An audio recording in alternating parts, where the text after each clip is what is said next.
అందరూ హృదయాల్ని కదిలించే దారుణమైన సంఘటన. వాళ్ళ అక్కకు పెళ్లి చేసి పంపించారు. వాళ్ళ అక్కకి 4 సంవత్సరాలైనా సరే పిల్లలు లేకపోవడంతో ఏంటి అని డాక్టర్ దగ్గరికి వెళ్ళినా సరే ఎటువంటి ప్రాబ్లము లేదు. అయినా సరే పిల్లలు పుట్టడం లేదు.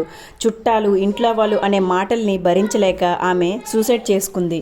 సూసైడ్ చేసుకున్న 1 ఇయర్ తర్వాత అబ్బాయికి రెండో పెళ్లి చేశారు.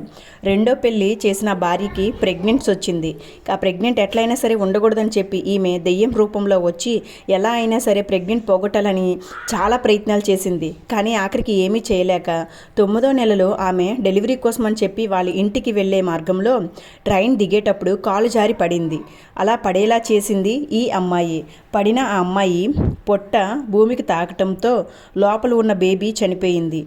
బేబీ చనిపోయిందన్న విషయం వీళ్ళకి తెలియక 2 రోజుల వరకు అట్లనే దవాఖానకు తీసుకుపోయి వచ్చి చూసి లాస్ట్గా స్కాన్ చేస్తే బేబీ చనిపోయింది. చనిపోయిన 1 రోజు తర్వాత మదర్ కూడా చనిపోయింది.